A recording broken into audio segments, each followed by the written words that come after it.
नहीं ये चीज़ निकम्मी कोई ज़माने में, कोई बुरा नहीं कुदरत के कारखाने में।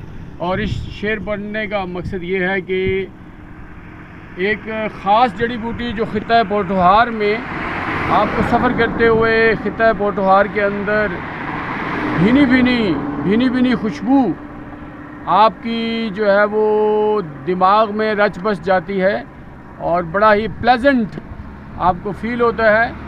और ये जड़ी बूटी है मैरीजुआना।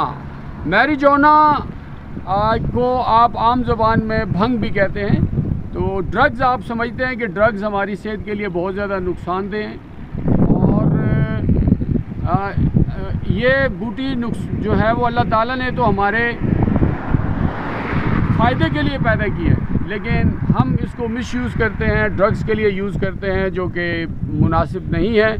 तो जा बजा मैरीजुआना यानी भंग की बूटी ख़िता पोठोहार में आपको जगह जगह मिलेगी।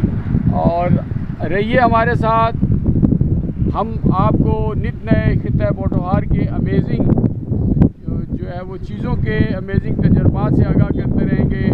आसिफ रियाज बर्ड, कस्बा एक्सप्लोरर, पाकिस्तान जिंदाबाद।